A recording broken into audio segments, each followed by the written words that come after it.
Bismillahirrahmanirrahim. Assalamualaikum warahmatullahi wabarakatuh.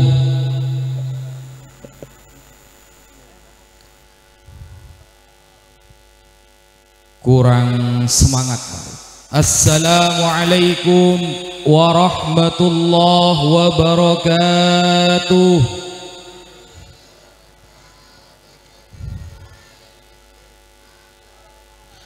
Alhamdulillah wassalatu wassalamu ala rasulillah Sayyidina Muhammad ibn Abdillah wa ala alihi wa sahbihi wa man walah, amma ba'd.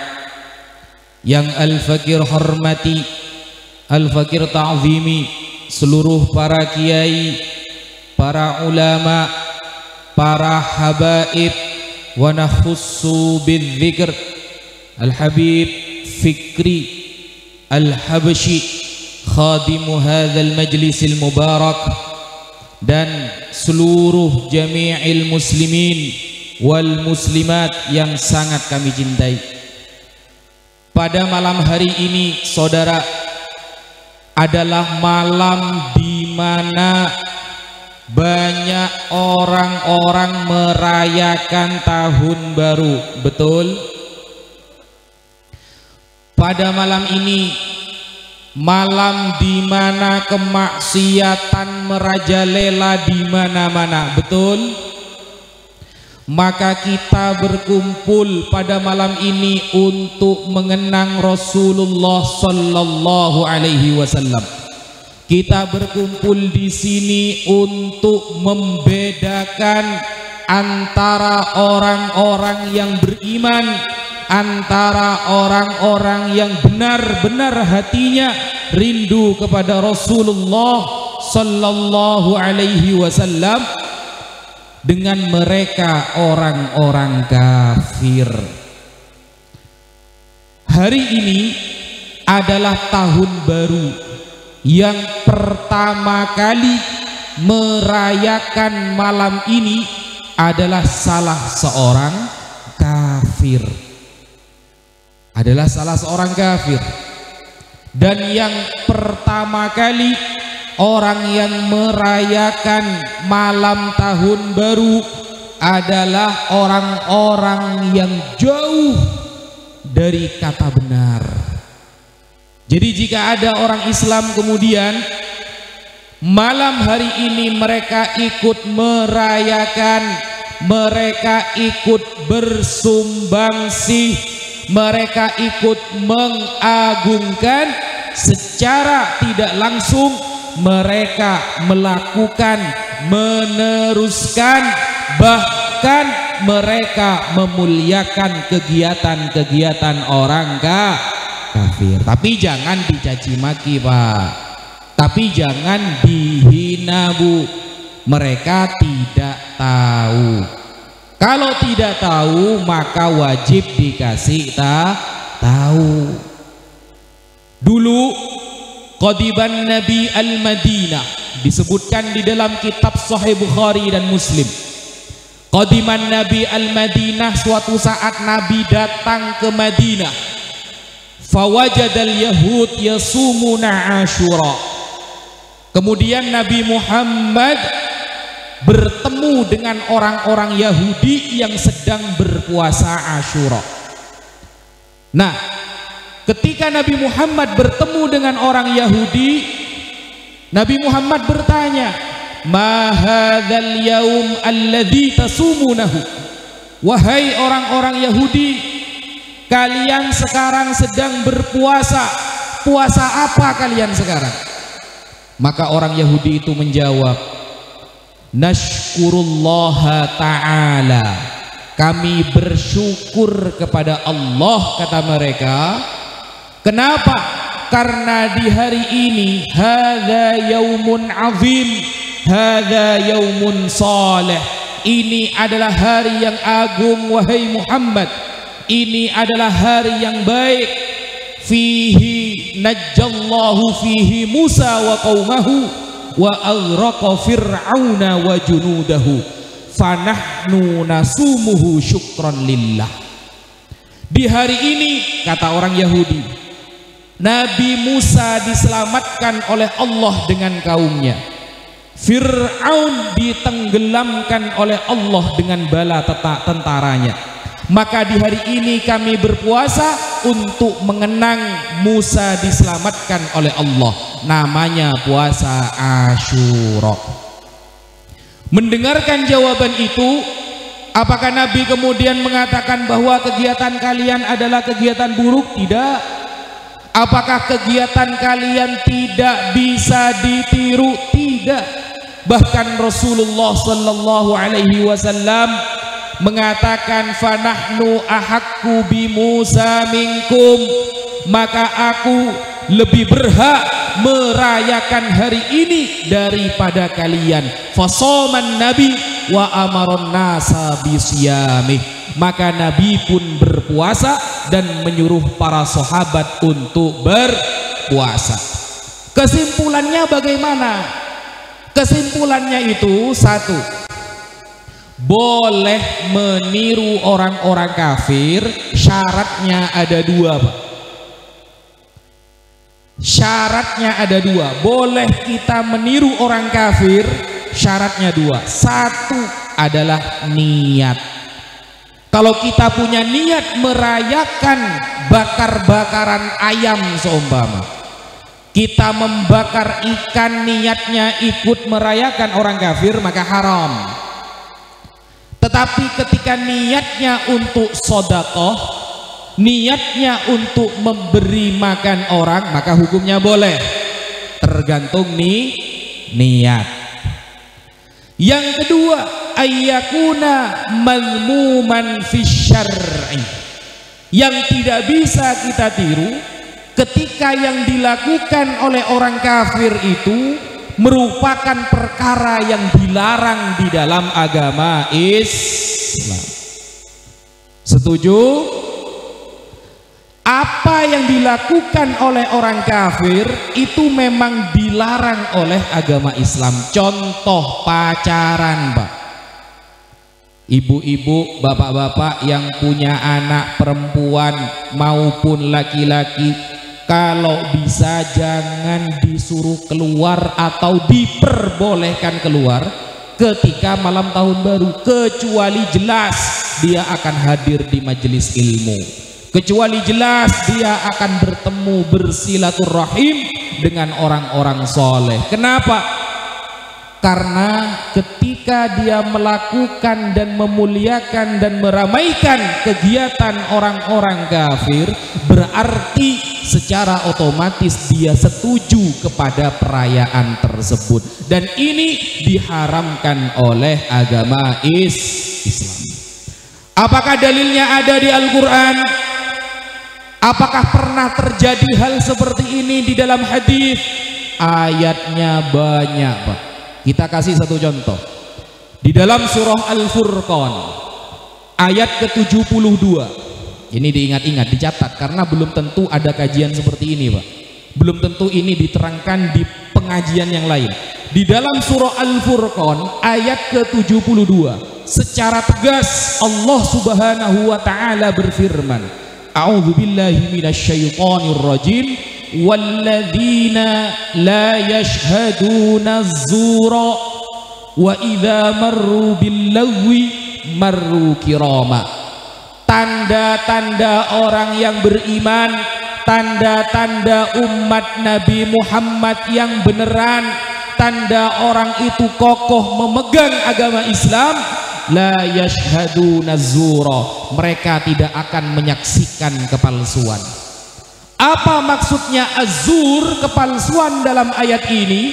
Al-Imam Ibnu Katsir Ad-Dimashqi di dalam tafsirnya meriwayatkan dari para ulama seperti Al-Imam Abul Aliyah, Al-Imam Muhammad bin Sirin, Al-Imam Ad-Dhahhak, Al-Imam semuanya, bahwa maksud kepalsuan adalah a'yadul musyrikin, hari raya orang-orang kafir.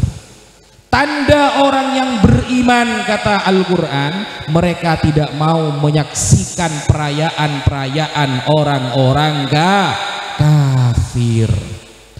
Dan itu juga dijelaskan di dalam tafsir Al-Qurtubi yang ditulis oleh Al-Imam Al-Qurtubi, bahwa maksud dari Al-Quran tanda orang yang beriman, mereka bukan hanya tidak hadir tapi juga tidak mau menyaksikan perayaan atau hari-hari besar orang-orang kafir. Allahumma salli ala Muhammad. Nah, wa idza marru bil lagwi, ketika mereka melihat kepalsuan itu, ketika mereka tahu ada perayaan orang kafir, maka apa kata Al-Quran? Marru kiroma, maka mereka menghindar, tidak mau menyaksikan dan menjaga harga dirinya. Dulu di zaman para sahabat, kalau ada patung, Mbak, ada sesembahan selain Allah lalu dirayakan oleh orang kafir, maka para sahabat dulu tidak menyaksikan, mereka tidak menoleh kepada perayaan-perayaan tersebut. Itu para sahabat. Orang terbaik setelah Rasulullah wafat adalah para sahabat. Kalau kita yakin bahwa para sahabat adalah orang terbaik setelah Rasulullah wafat, maka kita dianjurkan untuk mengikuti para sahabat. Dulu para sahabat, Pak, jangankan masuk ke tempat ibadah orang kafir, mereka ketika diundang oleh orang kafir kemudian untuk hadir di acara atau di tempat ibadah mereka, para sahabat hanya sampai luar lalu langsung pamit keluar, tidak sampai masuk ke dalam. Nah, kita sekarang hidup di zaman yang terburuk, Pak. Kita itu hidup di zaman di mana detik-detik Dajjal akan keluar. Kita itu hidup di zaman di mana detik-detik Nabi Isa akan diturunkan oleh Allah. Rasulullah Shallallahu Alaihi Wasallam pernah menyampaikan sebuah hadis, diriwayatkan oleh Al-Imam Al-Baihaqi. Rasulullah bersabda, yushiku ayyatiya 'alan nasi zamanun, akan datang sebuah zaman kepada manusia. Nah, ini kalau kita perhatikan ini terjadi 1500 tahun yang lalu Rasulullah sudah menyampaikan, 1400 tahun yang lalu Rasulullah sudah menyampaikan, yushiku ayyatiya 'alan nasi zamanun, akan datang sebuah zaman pada manusia. Zaman yang bagaimana? La yabqa minal islami illa ismuhu, Islam hanya tinggal namanya saja.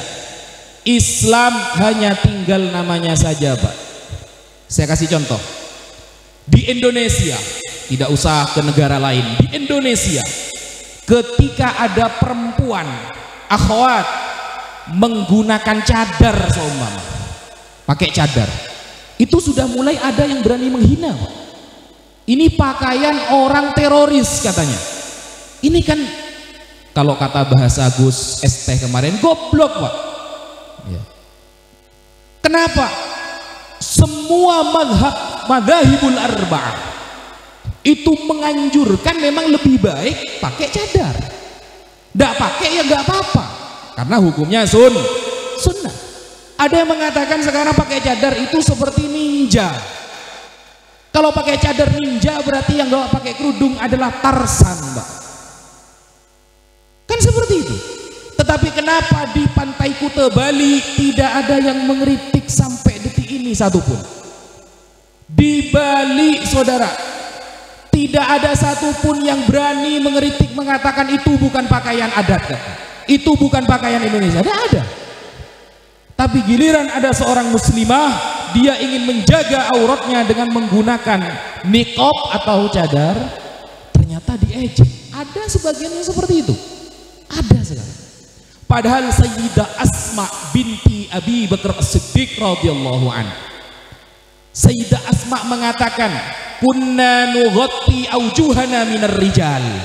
Kalau kita bertemu laki-laki, kami, kata Sayyidah Asma, akan menutupi wajah kami, akan ditutup wajahnya kalau ketemu laki-laki. Itu adalah keluarga Rasulullah, karena Sayyidina Abu Bakar adalah mertua.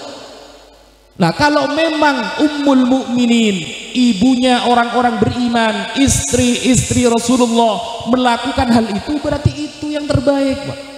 Jangan kemudian kita hanya modal medsos, di media sosial pakai kerudung tapi kerudungnya tidak menutupi aurat. Ada sekarang kerudung tapi tidak menutupi aurat, bentuknya masih kelihatan, bahkan kadang kerudungnya itu agak ke belakang gini, Pak, rambutnya masih kelihatan. Itu tidak menutupi aurat namanya.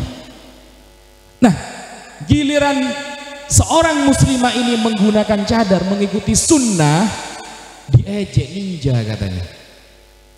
Nah, ini kita hidup di zaman terbuluk. La yabqa minal islami illa ismuhu. Islam hanya tinggal namanya saja. Kedua, wala yabqa minal qur'ani illa rasmuhu. Akan datang sebuah zaman, kata Nabi, di mana Al-Quran hanya tinggal tulisannya saja, saudara. Sekarang orang yang tartil membaca Al-Quran bisa dihitung, saudara. Dalam satu keluarga kadang nggak ada sama sekali yang bisa tartil membaca Al-Quran. Padahal kalau membaca komik, membaca koran, membaca yang di luar Al-Quran, mereka fasih. Buktinya kalau di bulan Ramadan kita mendengarkan orang-orang yang ngaji di masjid-masjid, sangat jarang sekarang yang bacaan Al-Qur'annya itu tartil. Bahkan terkesan mat wajib muttasil semua. Mat tobi'i gak laku di Jawa, saudara. A'udzubillah, semuanya dibaca mat wajib, panjang semua. Ini kan menunjukkan bahwa apa yang pernah disampaikan oleh Rasulullah itu benar. Akan datang sebuah zaman Al-Quran tuh cuma tinggal tulisannya. Kita lebih suka nonton film Korea daripada membaca Al-Quran. Atau bahkan sekarang umat Islam 1 tahun itu ada yang gak hatam sama sekali Al-Quran itu. Ada apa tidak? Bu, ada apa tidak, Bu, yang 1 tahun dah hatam Quran? Bapak ada, Pak? Ada, saudara. Ada. 1 tahun 12 bulan tidak pernah hatam Quran, bayangkan. Begitu ketika berdoa, ya Allah berikanlah saya kekuatan, berikanlah saya rezeki yang banyak, Al-Quran pun tidak pernah dibaca. Kalamullah yang Rasulullah mendapatkan Al-Quran ini, Pak, dihina habis-habisan oleh orang-orang kafir.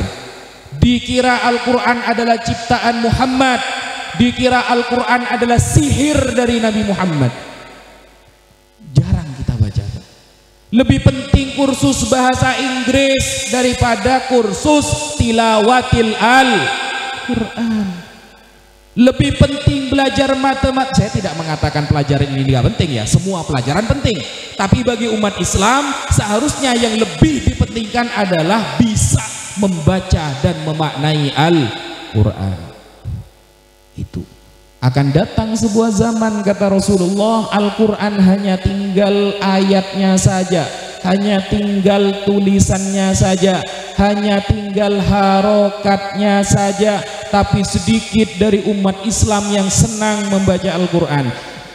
Tetapi kejadian sekarang ini, Pak, rebutan jadi imam masjid itu banyak, Pak.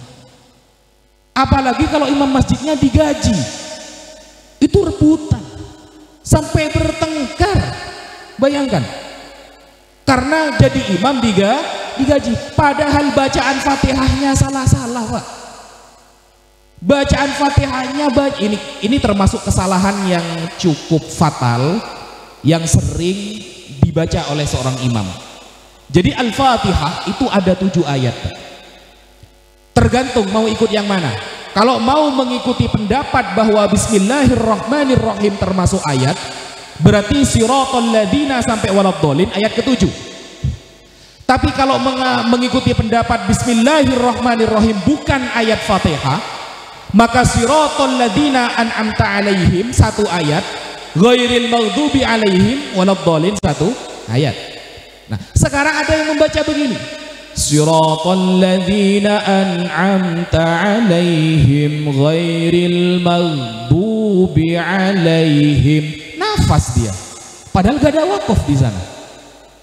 Kemudian tarik nafas, waladdallin. Nah, ini kan kesalahan. Tidak pernah ada ulama yang mengatakan wakaf berhenti di sana tarik nafas, tidak ada. Aturannya ketat Al-Quran itu, Pak. Sampai jadi ayat warattilil Qur'ana tartila. Bacalah Al-Quran dengan tartil bilughati Quraisy. Kalau kata Nabi Muhammad, dengan logatnya orang Quraisy. Jangan kemudian baca Al-Quran pakai nada dangdut, Pak. Ada sekarang ngaji Quran itu pakai longgam Jawa. Jangan, itu kurang adab namanya. A'udzu billahi minasyaitonir rajim. Tek. Ada. Itu bukan pakaiannya itu. Rasulullah menyampaikan Iqra'ul Qur'an biluhunil Arab wa aswatiha.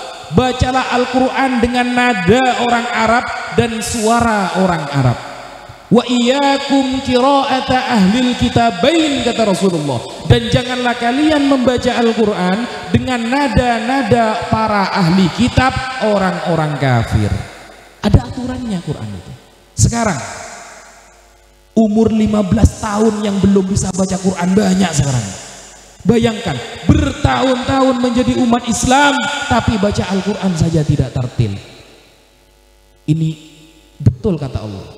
Kata Rasulullah ini betul. La yabqa minal Qur'ani illa rasmuhu. Al-Quran nanti di akhir zaman hanya tinggal tulisannya saja, saudara. Kemudian apa kata Rasulullah? Setelah beliau menjelaskan bahwa Al-Quran akan ditinggalkan, di masjid banyak Al-Quran, di rumah mungkin ada Al-Quran, tapi dibaca jarang. Islam hanya tinggal namanya saja. Lalu apa kata Rasulullah? Wa masajiduhum yawma idin amirah wa hiya kharabun minal huda. Nanti di zaman itu masjid-masjid akan dibangun megah-megah, kata Rasulullah. Kalau bangun masjid, Pak, gak cukup satu lantai, gak cukup menggunakan keramik biasa, harus pakai marmer. Gak cukup dana 1-2 miliaran bangun masjid. Amirah, kata Nabi. Masjid akan dibangun megah-megah, tetapi wahya kharabun minal huda. Tapi di dalam masjid itu tidak ada hidayah dari Allah Subhanahu wa ta'ala. Apa maksud tidak ada hidayah? Kalau kita mau membuktikan, jarang sekarang ada masjid yang pengurusnya alim masalah fikih. Betul apa tidak? Jarang sekarang masjid yang pengurusnya faham masalah fikih. Jarang, Pak. Makanya saya sampai detik ini tidak pernah memberikan zakat fitrah ke masjid, tidak pernah. Saya itu paling tidak mau zakat fitrah saya dikasih ke masjid, saya tidak mau. Kecuali saya tahu di masjid itu ada yang alim fikih, alim ilmu fikih, baru saya mau. Tapi kalau tidak, saya tidak. Kenapa? 90% rata-rata tidak sah ketika zakat fitrah ditaruh di masjid. Kenapa? Mereka menamakan mereka adalah amil masjid. Gak sah. Amil masjid itu bukan yang di masjid, Pak. Amil masjid itu yang resmi diangkat oleh negara. Secara konteks kitab fikih itu seperti itu. Jadi kalau ada orang di masjid mengatakan kita adalah amil masjid sehingga dia berhak ngambil zakat, itu pemahaman yang salah, saudara. Di fikih tidak dibenarkan kalau pernah ngaji fikih. Nah, sekarang masjid jarang, bahkan takmirnya tidak paham mungkin masalah sholat ini sah apa tidak, najis itu bagaimana, air musta'mal itu dalilnya apa. Seharusnya harus ada satu orang di masjid yang benar-benar paham fikih. Akan banyak nanti masjid yang dibangun secara megah, kata Rasulullah, tapi di dalamnya tidak ada hidayah. Ini kata Rasulullah, bukan kata saya, Pak, ya. Wa ulama'uhum, Dan ulama di zaman itu, kata Rasulullah, ulama di zaman itu syarrun man tahta adimis sama, orang yang paling jelek, orang yang paling hina di bawah langit. Jadi rusaknya pemerintah itu bukan karena pemerintahnya, Pak. Rusaknya bumi ini bukan karena orang-orangnya, tapi khusus karena para ulamanya. Ulamanya sekarang, Pak, kalau hukum ini haram lalu dikasih uang 1 miliar jadi halal, Pak.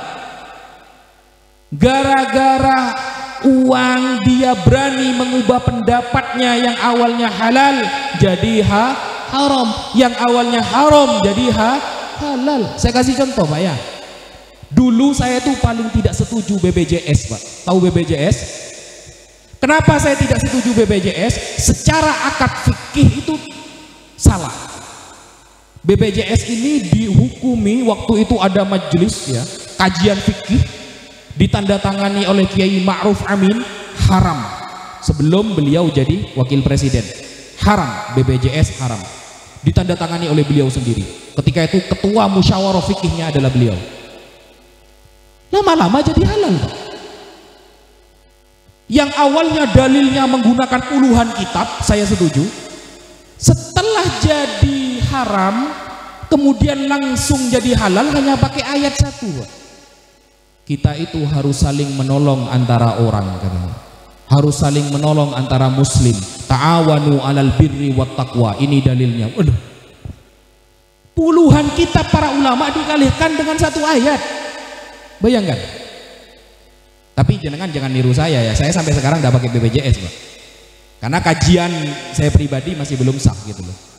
Kenapa? Kok ada menolong orang tapi kalau nggak bayar ditagih? Kan hutang namanya itu, Pak. Dalilnya pakai ta'awanu 'alal birri, saling menolong. Tapi ketika tidak bayar kena denda. Ini menolong macam apa, kata saya? Nah, seperti itu. Maksudnya orang yang benar-benar hati-hati di dalam ilmu fikih itu sangat jarang sekarang. Makanya kata Rasulullah, ulama'uhum syarrun man tahta adimis sama. Suatu saat ulama di zaman itu adalah orang yang paling hina, orang yang paling jelek. Min indihim tahrujul fitnah.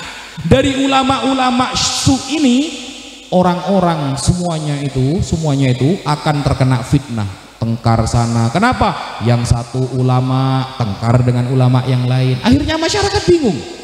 Ini yang benar yang mana? Ini bilang halal, ini bilang haram. Padahal Rasulullah sudah menyampaikan, fa idza ra'aitum ikhtilafan katsira fa 'alaikum bisawadil a'zam. Kalau kalian melihat perbedaan yang sangat banyak, maka ikutilah mayoritas para ulama, kata Rasulullah. Kalau kita bingung, contoh sekarang ada permasalahan, yang A bilang halal, yang B bilang haram, maka kita ikut yang mana? Maka kata Rasulullah, fa'alaikum bisawadil a'zam, ikutilah mayoritas para ulama. Yang mayoritas, yang terbanyak ini yang mana? Ikutilah yang itu. Secara baik kajian fikih, baik kajian tauhid dan lain sebagainya. Nah, sehingga gara-gara ulama-ulama su ini, karena bapak-bapak, ibu-ibu mungkin tidak pernah tahu, Al-Fakir, saya pribadi kenal beberapa orang-orang yang bagi saya dia itu adalah alim, tapi hanya gara-gara dia disogok yang awalnya halal jadi haram. Sering saya menemui seperti itu, Pak. Sering. Di kota saya di Probolinggo, ya, di kota saya di Probolinggo kemarin dipimpin wali kotanya oleh Habib Hadi Al-Habsyi. Ketika Probolinggo dipimpin oleh Al-Habib Hadi Al-Habsyi, semua warung remang-remang dihabiskan izinnya oleh beliau. Semua hotel-hotel yang remang-remang itu tidak diberikan izin oleh beliau. Semua minuman judi-judi semuanya ditutup oleh beliau ketika jadi pemimpin, Pak. Wah, musuhnya banyak, Pak. Akhirnya lengser, akhirnya dikasih izin lagi tempat-tempat yang remang-remang. Kenapa? Karena kena suap, riswah, dan pemberi, ya, mau ulama siapapun yang ngasih dan yang memberi finnar, kata Rasulullah, ada di neraka. Nah, wa fihim ta'ud, dan fitnah itu nanti akan kembali kepada ulama itu sendiri. Jadi rusaknya sebuah negara itu gara-gara apa? Ulamanya tidak tegas, ulamanya tergantung suapnya berapa. Itu yang disampaikan Rasulullah. Dan bahkan kemarin biasanya setiap tahun sekali itu tanggal 25 Desember ya, tanggal 25 Desember itu biasanya banyak acara-acara Natal. Kita toleransi, tidak boleh mengganggu acara ibadah umat lain, tidak boleh kita mengotak-atik ibadah umat lain, kita toleransi. Tapi untuk mengatakan selamat Natal, tunggu dulu, Pak. Kenapa? Bagi saya Al-Fakir yang setiap hari, hampir setiap hari diskusi dengan orang-orang Kristen di YouTube. Jadi Bapak kalau lihat YouTube Al-Fakir akan menemukan banyak sekali saya berdebat dengan para pendeta, orang Rabi Yahudi. Mereka saja tidak sepakat 25 Desember kelahiran Tuhan mereka. Ngapain kita ngomong selamat Natal? Mereka saja tengkar, ada yang mengatakan Agustus, ada yang mengatakan Desember, ada yang mengatakan Januari. Lalu kita mengatakan selamat Natal. Kecuali pemerintah. Kalau pemerintah ada maksud, karena Indonesia ini bukan negara Islam. Kalau bagi kita yang tidak ada sama sekali faedah, maka haram mengucapkan selamat Natal. Bagi saya, mau ikut pendapat yang membolehkan, tafadhol. Tapi bagi saya yang sering bertemu dengan mereka, berdebat dengan mereka, mereka saja bertengkar kapan Tuhannya lahir. Kok malah kita yang ngemis-ngemis mau bilang selamat Natal? Kita tidak pernah mempercayai Nabi Isa lahir di bulan Desember. Kenapa?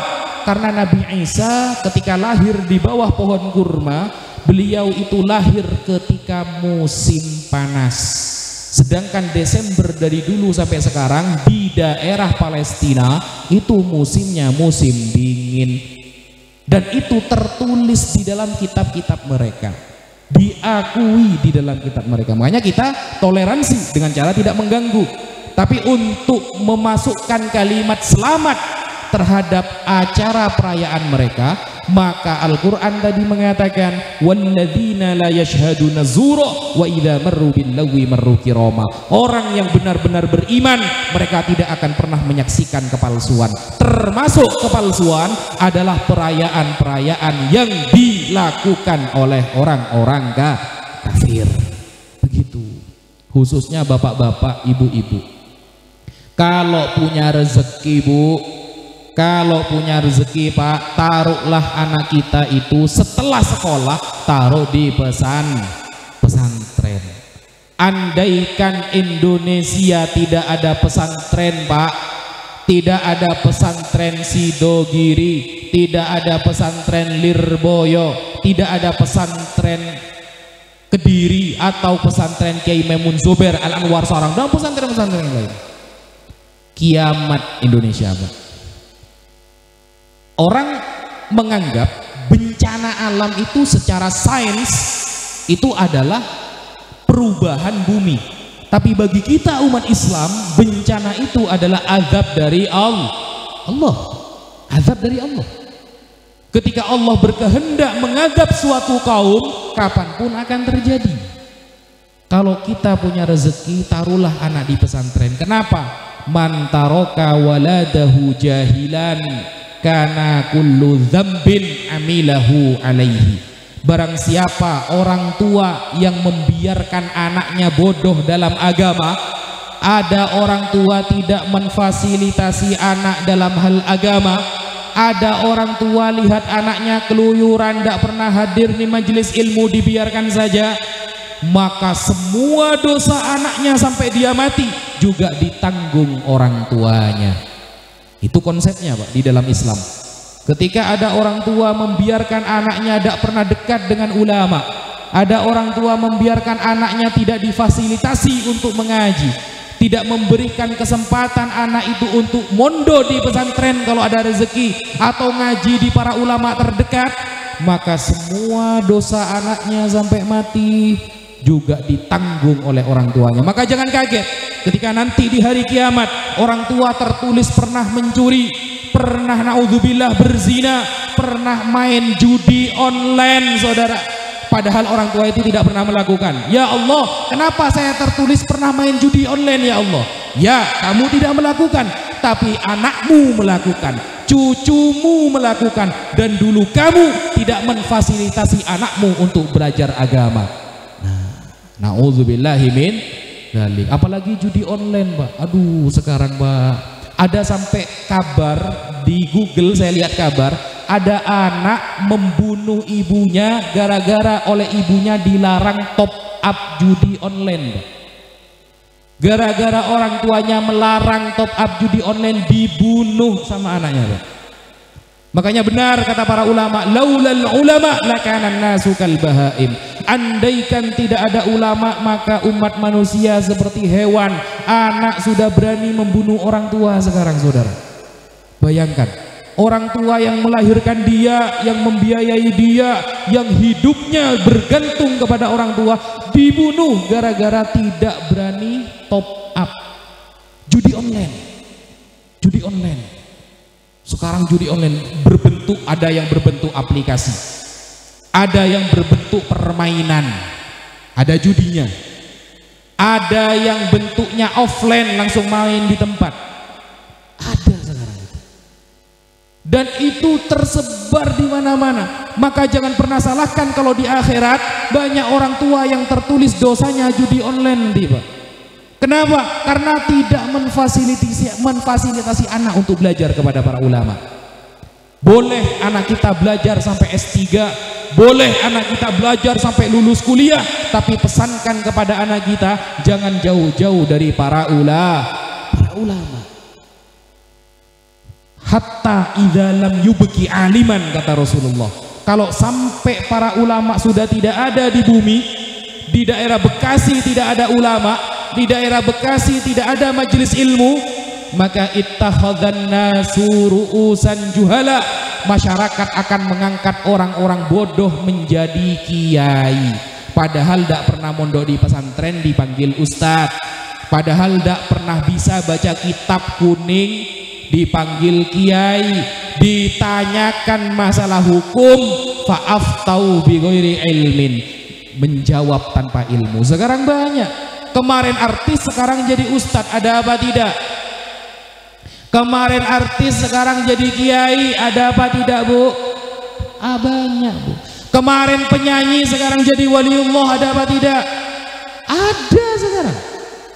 Orang Indonesia itu kalau ngaku tidak nanggung-nanggung, Pak. Gak ada Indonesia itu ngaku saya ghost, gak ada. Jarang. Ngakunya langsung waliullah. Ada yang ngaku malaikat Jibril, Pak. Bayangkan, orang Indonesia Idul Fitri kemarin ada yang langsung nelpon Allah, Pak. Saya ada usaha ru'yatul hilal, saya langsung nelpon Allah kapan hari raya, katanya. Dapat dari mana nomor WA-nya Allah itu? Orang Indonesia itu kalau ngaku gak nanggung, Pak. Ada yang ngaku nabi, ada. Siang-siang minum Pocari Sweat nabinya. Beli-beli di Alfamaret, Pak. Jadi karena Indonesia ini kalau ngakunya itu, dan herannya pengikutnya banyak, Pak. Pengikutnya banyak. Ada yang langsung ngomong sama semut, ada, Pak. Gak ada di dunia ini orang yang bisa ngomong sama semut itu, cuma di Indonesia. Keren apa tidak, Pak? Keren, Pak, Indonesia. Makanya Belanda pun takut ke Indonesia, Pak. Bayangkan, gak nanggung kalau ngaku sesuatu orang Indonesia itu. Jibril pun masuk penjara kalau di Indonesia. Nah, karena orang Indonesia ini kalau ngaku gak nanggung-nanggung, kalau ada orang sesat pengikutnya banyak, makanya jangan jauh-jauh dari para ulama, jangan jauh-jauh dari ustadz, jangan jauh-jauh dari para habaib, jangan jauh-jauh dari orang-orang soleh. Kenapa? Karena kalau kita dekat dengan orang-orang soleh, di dalam Al-Quran, Pak, ya, di dalam Al-Quran, bumi ini Allah ridhoi kepada orang soleh, Pak. Surah Al-Anbiya ayat 105, walaqad katabna fiz zabur min ba'di dzikr annal arda yarithuha ibadiyas salihun. Bumi ini telah aku catat di dalam kitab Zabur di zaman Nabi Daud, Pak. Karena Zabur itu diberikan oleh Allah kepada Nabi Daud. Wa ataina Dauda zabura. Nabi Daud diberikan kitab Zabur. Sejak kitab Zabur telah Allah tulis bahwa bumi ini Allah wariskan untuk hambanya yang soleh. Maka yang pantas, yang Allah ridhoi, yang ada di bumi ini adalah orang-orang soleh. Kalau kita tidak dekat-dekat dengan orang soleh, bahkan perkumpulan kita adalah orang-orang yang tidak soleh, naudzubillah, Pak. Ketika dia kena azab, Anda ikut. Kalau dia kena musibah dari Allah, maka Anda kena juga, Pak. Ada istilah, makanya kalau dekat dengan orang jualan minyak wangi, Anda akan harum. Dan nanti di akhirat, ya, Imam Syafi'i menyampaikan, andaikan Al-Quran ini hilang, andaikan Al-Quran ini tidak ada, cukup satu surat saja sudah bisa mewakili Al-Quran. Surah apa itu? Surah Wal Asr. Innal insana lafi khusr. Wal asri, demi waktu asar.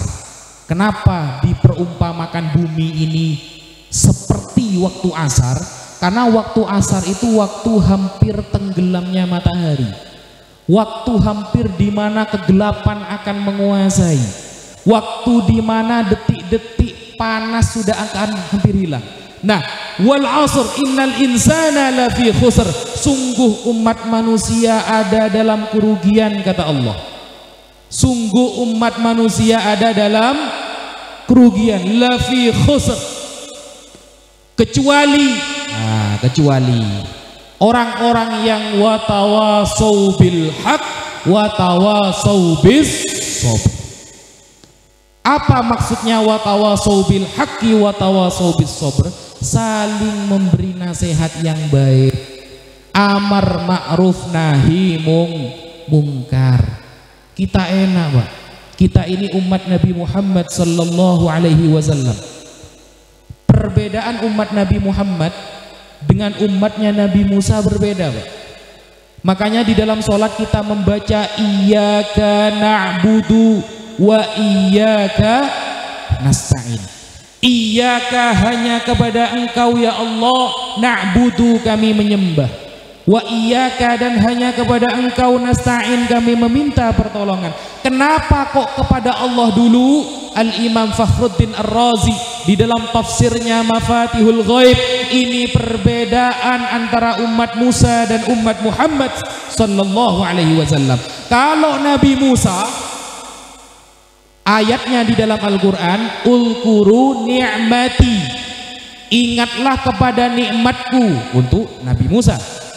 Nikmatnya yang disuruh diingat, kata Allah. Tapi kalau umat Nabi Muhammad, ulkuruni azkurkum, ingatlah kepadaku, aku akan ingat kepada kalian. Langsung Allah, Pak.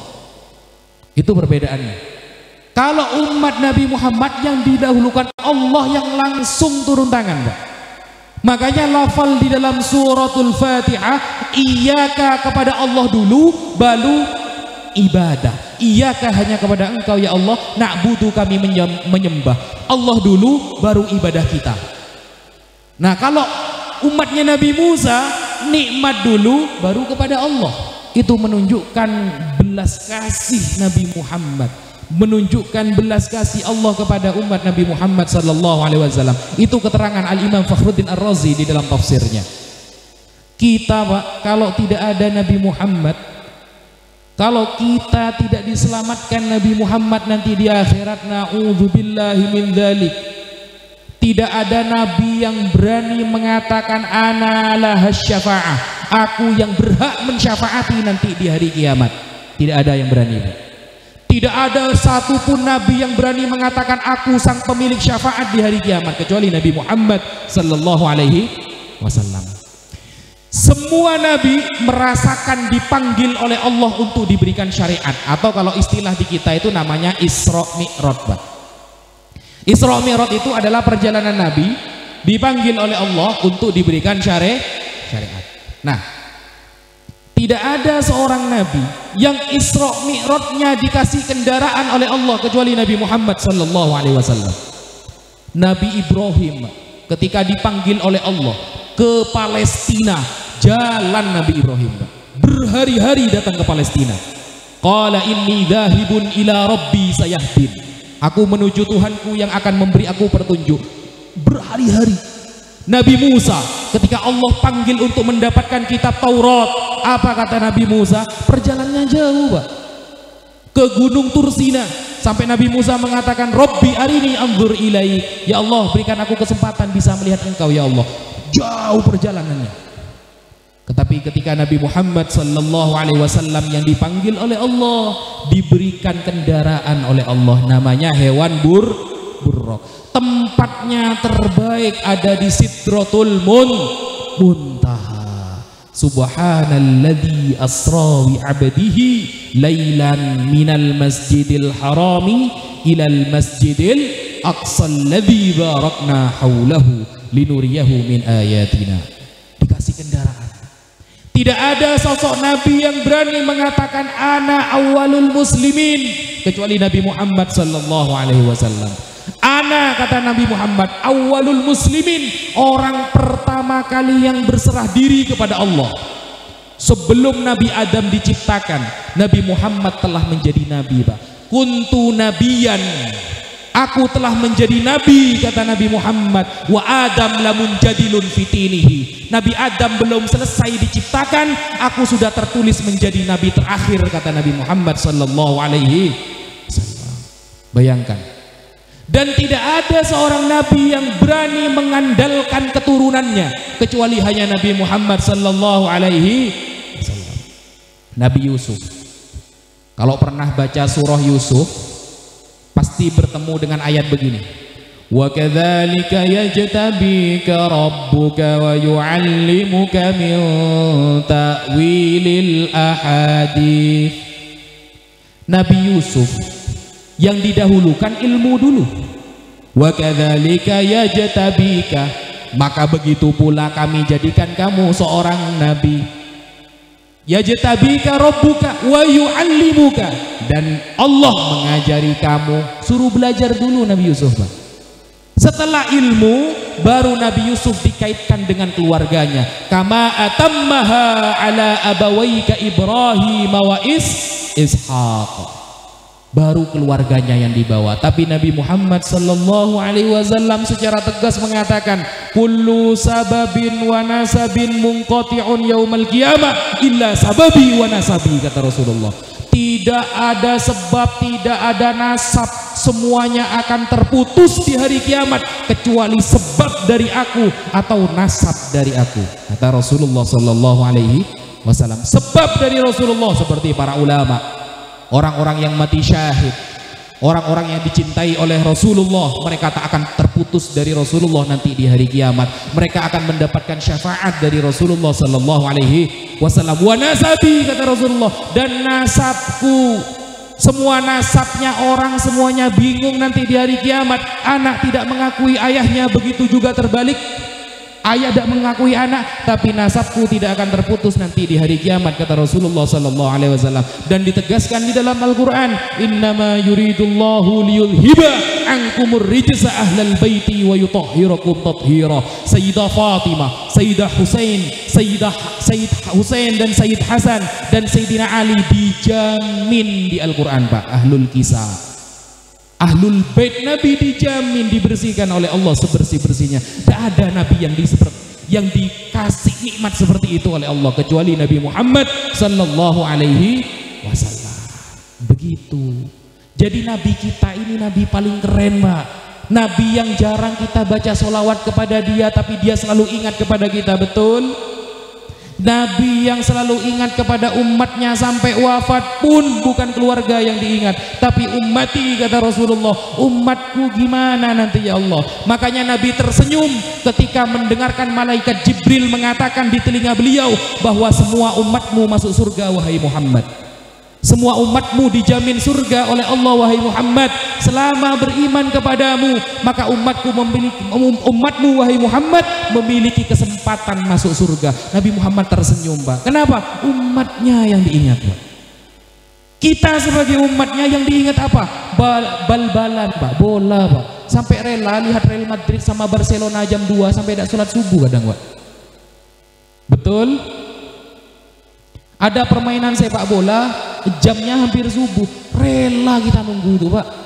Bukan rela mau tahajud, Pak, tahanyut, Pak, habis subuh. Yang diingat Cristiano Ronaldo, Messi, Neymar, wa ala alihim wa ashabihim ajma'in itu. Wa man tabi'ahum bisu'in ila yaumiddin itu. Kita rela demi bola, tidak ingat kepada Nabi Muhammad. Padahal Nabi Muhammad mengatakan syafaati lil kabair min ummati, syafaatku untuk para pendosa besar dari kalangan umatku, kata Nabi Muhammad. Yang diingat kita yang dosa besar, Pak. Bayangkan, yang dosa besar pun diingat sama Nabi Muhammad. Tapi kita sholawatan jarang, Pak. Baru kalau ada hadroh mau sholawatan kita kan. Coba kalau gak ada hadroh, sallallahu alaihi Muhammad sallallahu alaihi 5.000 kali pulang semuanya buyar, Pak.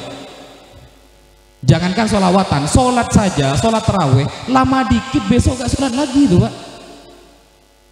Al-Fakir kalau ngimami taraweh di rumah selesai jam 9 ya. Selesai jam 9, mulai jam 7:30 selesai jam 9. Saya baca biasa, Pak. Bismillahirrahmanirrahim, alhamdulillahi rabbil alamin. Biasa, mau ikut gak ikut terserah, kata saya. Kenapa? Kesempatan, kapan lagi dapat kesempatan sholat taraweh kalau bukan Ramadan? Tapi kalau kita kan enggak, Pak, siapa yang cepat dialah terbanyak jamaahnya. Keburu kita kalau disuruh bertemu dengan Allah, betul? Keburu kita kalau disuruh bertemu dengan Rasulullah, betul? Buktinya salawatan kita pengen cepat selesai, Pak. Al-Fakir di rumah dari tahun 2000, dari tahun 2000 sampai 2024, Pak.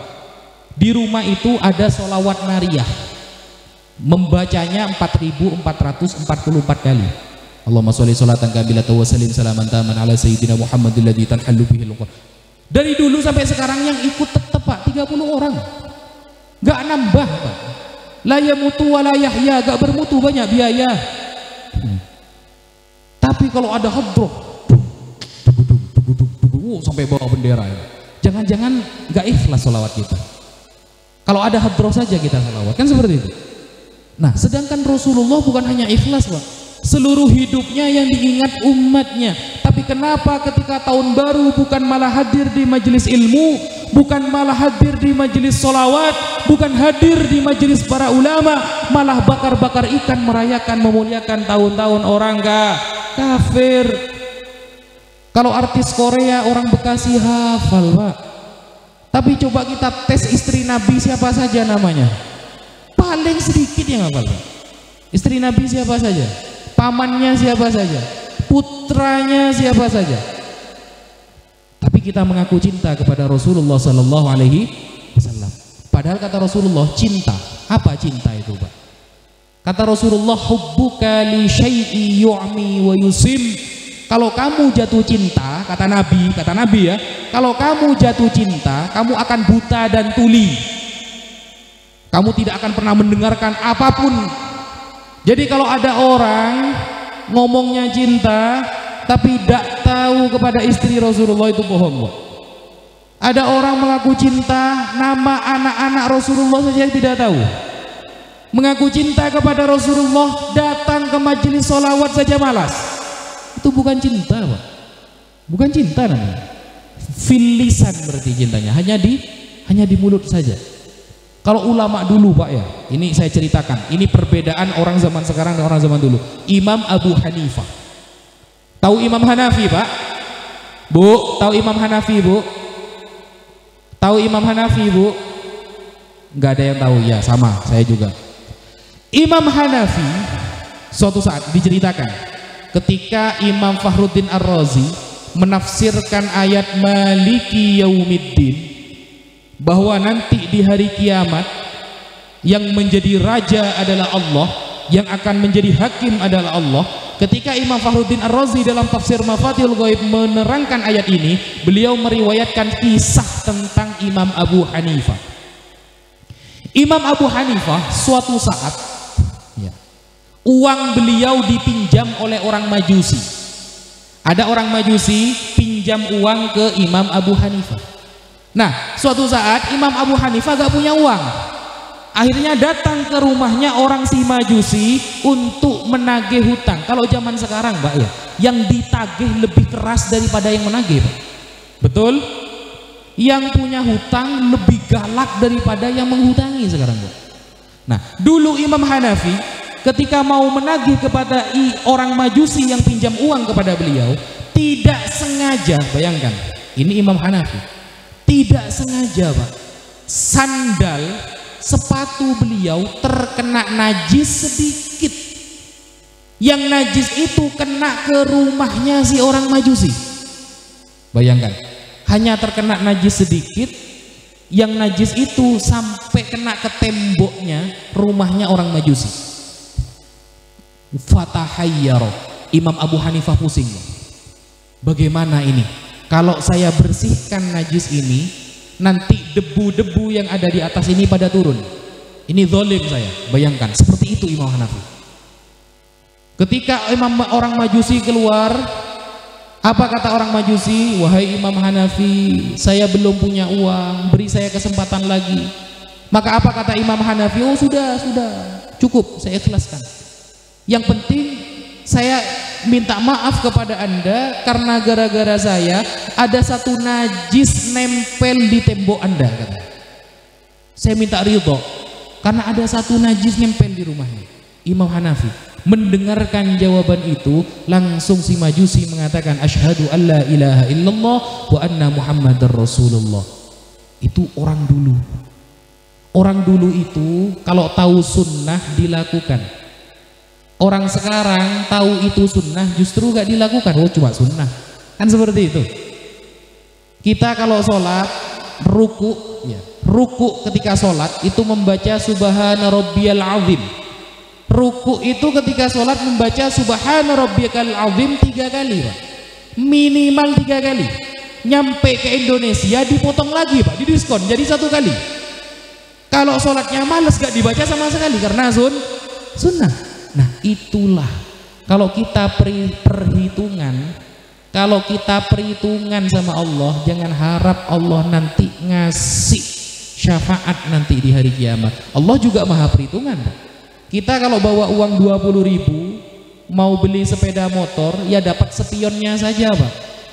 Sama ketika kita nanti di akhirat punya iman sebesar 20.000, mau masuk Islam sama para ulama, mau masuk surga sama para ulama, tidak bisa, saudara, tidak bisa. Makanya kita jangan sampai jauh-jauh dari orang soleh. Setuju tidak?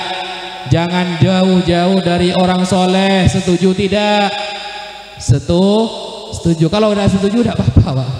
Kalau nggak setuju tidak apa-apa, karena Allah hakikatnya Allah mau kita ibadah atau tidak mengurangi derajat Allah. Kita mau solawatan atau tidak mengurangi derajat Nabi Muhammad SAW. Tapi ingat, Pak, Nabi Muhammad pernah mengatakan begini, orang yang paling pelit adalah orang yang ketika disebutkan nama saya tapi dia tidak bersolawat. Bayangkan, orang yang mendengarkan nama Nabi Muhammad tapi dia tidak bersolawat, itu adalah orang yang paling pelit di dunia, kata Nabi Muhammad. Berarti mafhumnya Nabi Muhammad sangat cinta kepada orang-orang yang sering membaca solawat. Jangan nunggu hadroh solawatnya, Pak, tapi tidak ada hadroh di rumah juga sering-sering membaca solawat.